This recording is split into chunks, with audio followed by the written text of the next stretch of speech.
Kemudian yang selanjutnya adalah tentang tawassul dan meminta syafaat. Dan ini adalah poin yang termasuk poin yang penting yang disebutkan oleh Syekh. Tawassul artinya adalah kita mencari sarana, mencari cara bagaimana doa kita dikabulkan oleh Allah. Ini namanya bertawassul. Masing-masing dari kita ingin doanya dikabulkan. Kita bertawassul yaitu mencari sarana, mencari wasilah bagaimana doa kita dikabulkan oleh Allah Subhanahu wa taala. Wa talabus syafa'ah, dan juga meminta syafaat. Bagaimana caranya? Ternyata tawassul yang dilakukan oleh manusia terbagi menjadi dua. Ada di sana tawassul yang tidak diperbolehkan, dan di sana ada tawassul yang diperbolehkan. Akan dijelaskan oleh Syekh. Bimadza natawassalu ila Allah, dengan apa kita bertawassul kepada Allah. Dan masing-masing dari kita perlu bertawassul, ingin doanya dikabulkan. At-tawassulu minhu jaizun wa mamnu'. Tawassul terbagi menjadi dua, ada yang boleh, ada yang tidak diperbolehkan. Kita ingin yang mana? Ingin yang boleh tentunya. Tawassul yang diperbolehkan, dan inilah yang diminta dari kita, pertama adalah bertawassul dengan nama Allah dan juga sifatnya. Akan disebutkan dalilnya. Kemudian yang kedua, bertawassul dengan amal soleh. Bertawassul dengan nama Allah dan juga sifatnya, misalnya mengatakan ya Ghafur, wahai Zat yang maha pengampun, ighfirli, ampunilah diriku. Berarti kita bertawassul dengan apa? Dengan nama Allah. Allah senang dipuji. Di antara cara memuji Allah dengan menyebutkan nama-nama yang husna, asmaul husna. Ya, isinya adalah pujian, ya Ghafur, ya Allah yang maha pengampun. Berarti kita memuji Allah, kita muji dulu Allah. Kemudian kita meminta permintaan kita, ighfirli, ampunilah diriku. Karena engkau adalah Zat yang maha pengampun, maka ampunilah diriku. Ya Razzaq, wahai Zat yang maha memberikan rezeki, kita puji dengan nama Allah Ar-Razzaq. Kemudian kita meminta urzuqni, berikanlah rezeki kepada diriku, dan seterusnya. Ini namanya bertawassul dengan asmaul husna. Atau dengan amal soleh, seperti mengatakan, ya Allah, saya hari ini menghadiri daurah majelis ilmu tentang akidah. Kalau apa yang saya lakukan ini ikhlas karena dirimu ya Allah, maka mudahkanlah urusan saya. Berarti ini bertawassul dengan menyebutkan apa? Amal soleh.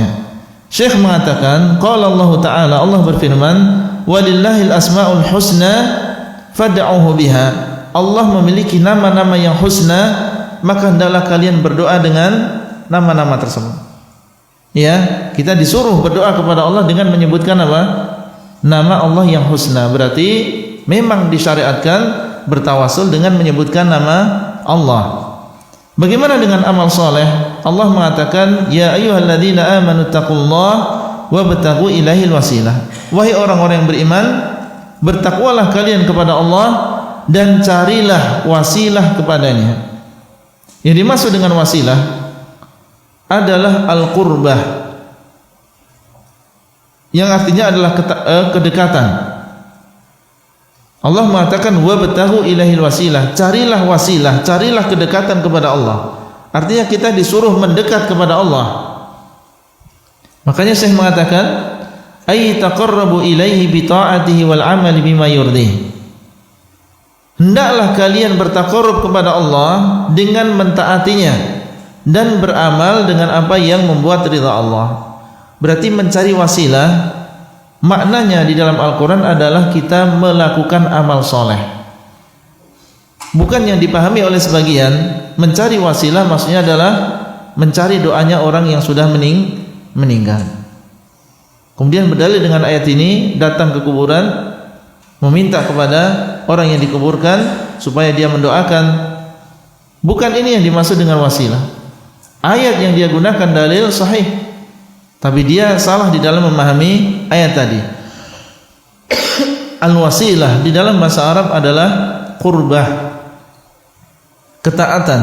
Dan inilah yang diucapkan dan ditafsirkan oleh para sahabat Silakan antum membuka tafsir Ibnu Jarir ya atau Ibnu Katsir rahimahullah, akan disebutkan nukilan dari para salaf, para sahabat, para tabi'in yang mereka menafsirkan al-wasilah dengan kedekatan kepada Allah. Carilah kedekatan kepada Allah dengan cara apa? Dengan cara beramal saleh. Hal ini disebutkan oleh Ibnu Katsir, dinukil dari Qatadah. Berkata Nabi SAW, as'aluka bikulli ismin huwa lak. Ya Allah, aku memohon kepadamu dengan seluruh nama yang itu adalah milikmu. Berarti ini bertawasul dengan apa? Dengan nama Allah.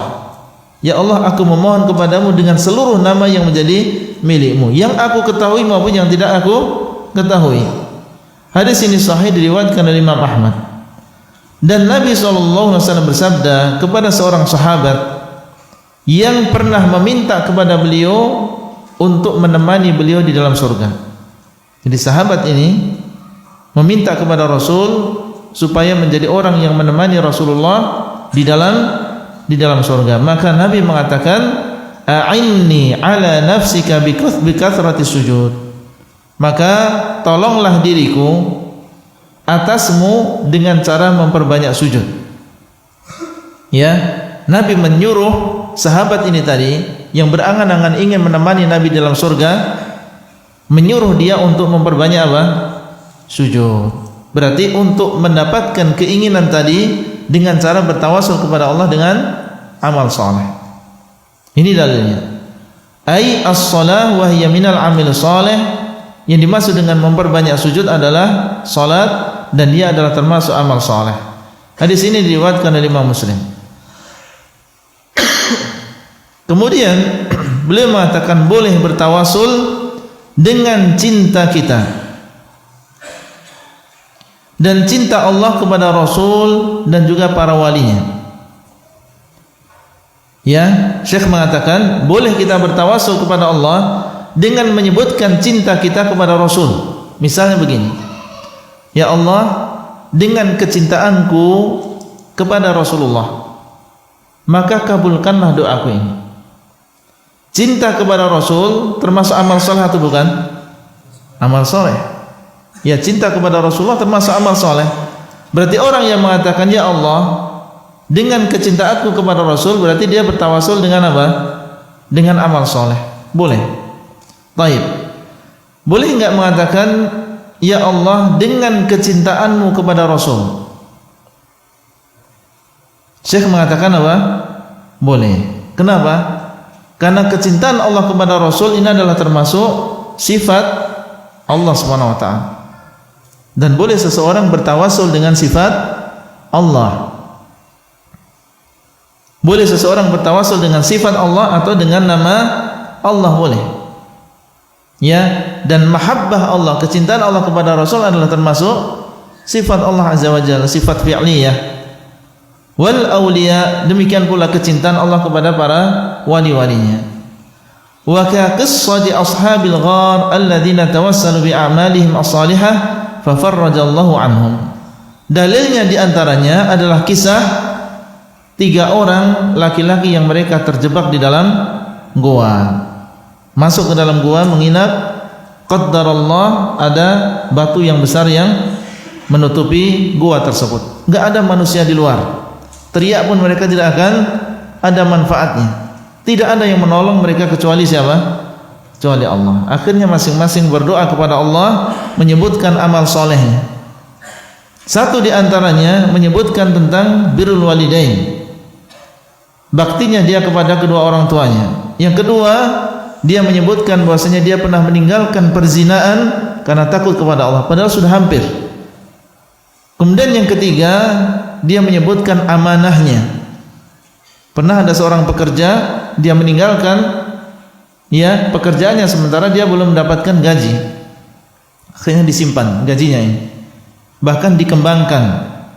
Kemudian datang orang tadi untuk meminta gajinya dan dikatakan harta yang ada di atas bukit ini semuanya adalah milikmu. Gaji yang enggak seberapa dulunya yang dijaga oleh dia karena takut kepada Allah, bahkan dikembangkan menjadi harta yang banyak. Akhirnya Allah SWT mengabulkan doa ketiga orang tadi dan menggerakkan batu tadi dan akhirnya mereka bisa selamat.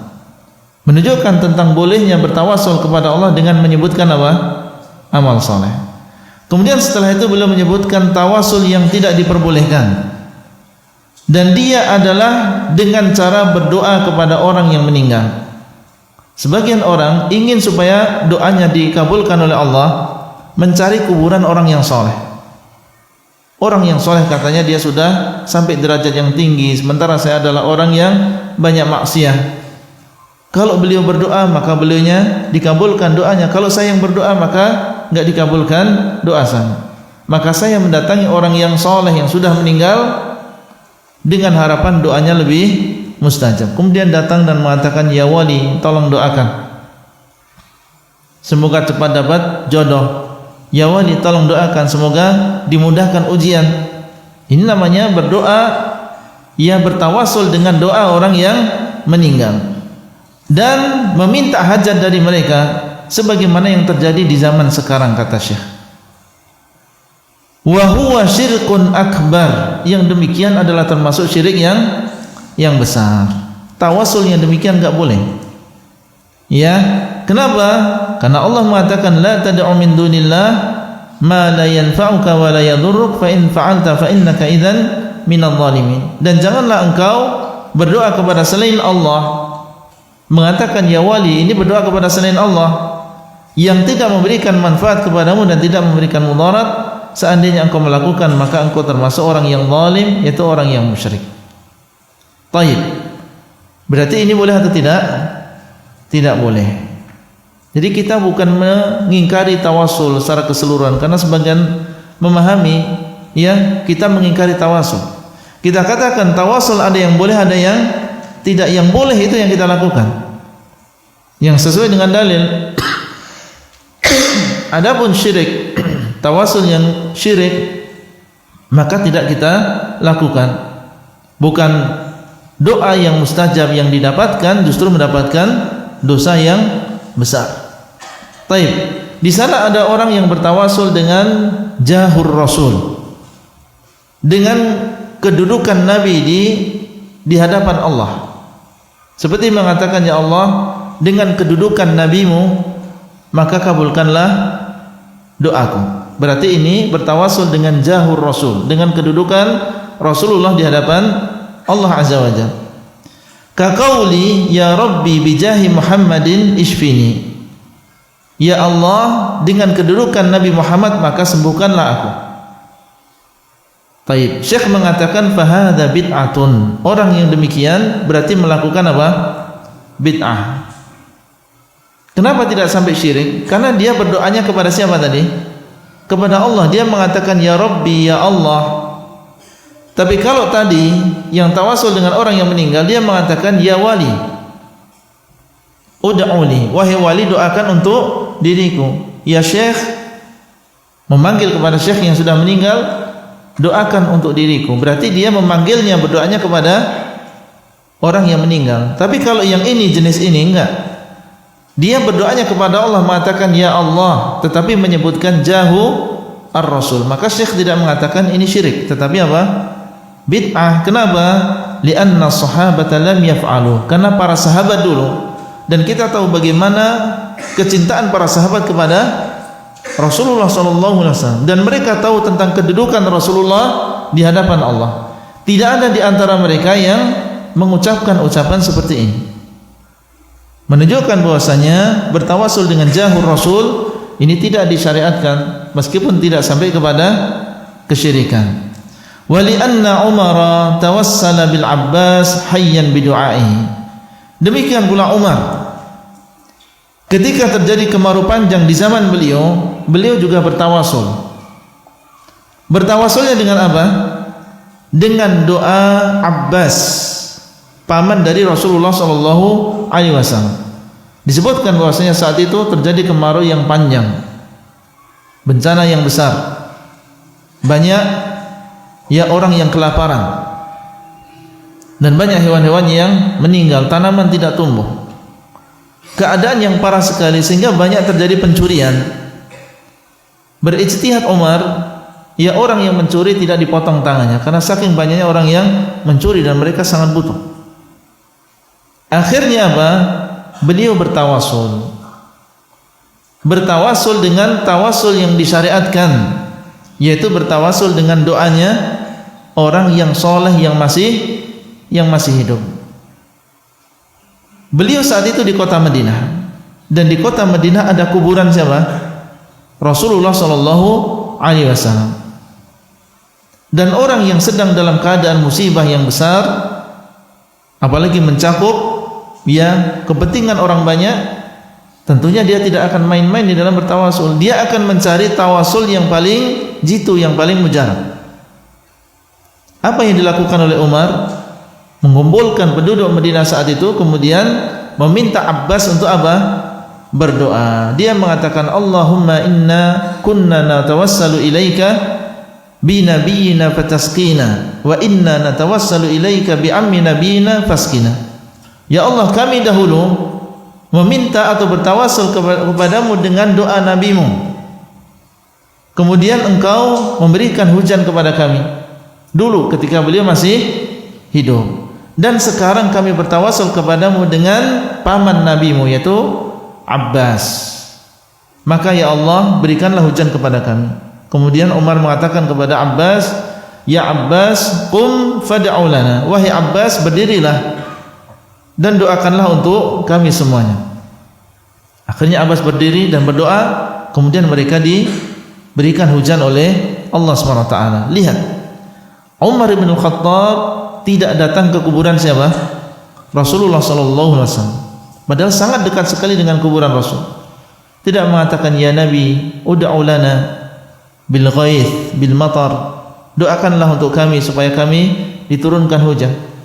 Kenapa beliau tidak melakukan itu? Karena ini adalah termasuk syirik besar.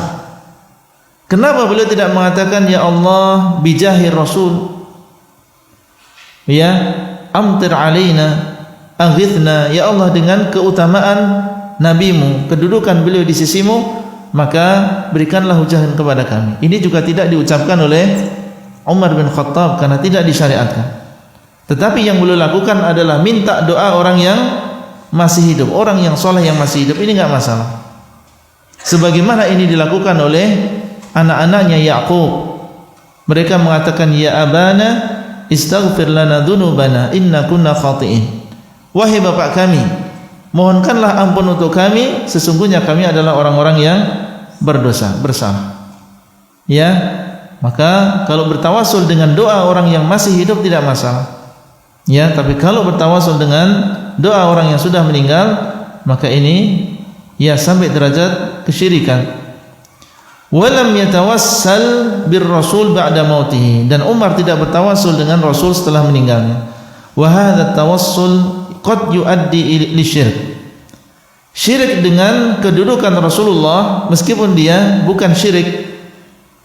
Ya, tawasul dengan kedudukan Rasulullah meskipun tidak sampai kepada kesyirikan, tetapi hanya bid'ah saja, ini bisa menyebabkan seseorang terjerumus ke dalam kesyirikan.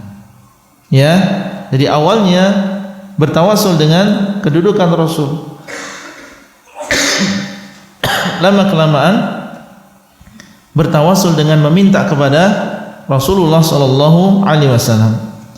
Wadzalika idza i'taqada anna Allah muhtajun liwasitati basharin kal amiri wal hakim li'annahu syabbaha al-khaliqa bil makhluq.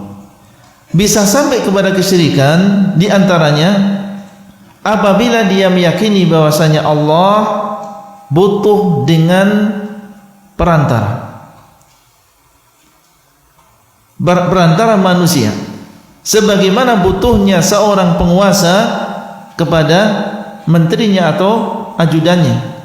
Karena sebagian orang mengatakan begini, kita harus ya ketika berdoa kepada Allah harus memakai ya perantara. Kenapa? Kita saja kalau mau menghadap Pak Presiden tidak bisa langsung kepada beliau, harus ada tahapan-tahapannya. Di bawah presiden ada menteri, di bawah menteri ada demikian dan seterusnya. Tidak bisa kita langsung kepada Pak Presiden. Demikian katanya, kalau kita mau meminta kepada Allah harus melalui orang yang dekat dengan Allah. Siapa yang dekat dengan Allah? Wali. Berarti kita harus menuju wali dulu, baru dialah nanti yang menyampaikan kepada Allah. Berarti ini sudah menyamakan Allah dengan makhluk. Boleh atau tidak? Tidak boleh. Sudah disampaikan laisa kamitslihi syai', tidak ada yang serupa dengan Allah. Kalau demikian ucapannya berarti menyamakan Allah dengan makhluk. Pak Presiden demikian keadaannya karena beliau tidak mampu melakukan urusan itu sendirian. 250 juta. Bagaimana beliau mau mengurus pendidikan mereka semuanya, kesehatan mereka semuanya, ekonomi mereka semuanya? Tidak bisa kecuali dengan meminta bantuan, diangkat menteri kesehatan, diangkat menteri pendidikan dan seterusnya. Kenapa? Karena dia manusia lemah. Adapun Allah SWT, Allahu ala kulli syai'in qadir. Allah Maha mampu untuk melakukan segala sesuatu, tidak perlu perantara. Allah mengatakan wa idza sa'alaka 'ibadi 'anni fa inni qarib. Apabila hamba-hambaku bertanya kepadamu wahai Muhammad tentang diriku, katakanlah, maka sesungguhnya aku adalah dekat. Ujibu da'watad da'i idza da'an. Aku mengabulkan doa orang yang berdoa kepadaku. Apabila dia berdoa kepadaku, aku akan kabulkan. Tidak perlu adanya perantara, tidak perlu adanya wasithah, langsung berdoa kepada Allah. Tayyib, li'annahu syabbaha al-khaliqa bil makhluq, karena dia telah menyerupakan Allah dengan makhluk. Dan menyerupakan Allah dengan makhluk keluar dari agama Islam. Makanya hati-hati orang yang menyamakan Allah dengan makhluk. Wa li ma'rifatil mazid min at-tafasil wa adillatu hadzal mawdu' wa adillati hadzal mawdu' yuraja' risalatu tawassul wa ahkamuhu wa anwa'uhu li Syekh Al-Albani. Untuk mengetahui perincian lebih banyak dan dalil-dalil tentang masalah tawassul ini, maka hendaklah kembali kepada tulisan yang ditulis oleh Syekh Al-Albani yang berjudul At-Tawassul wa ahkamuhu wa anwa'uhu. Tawassul, hukum-hukumnya dan juga jenis-jenisnya.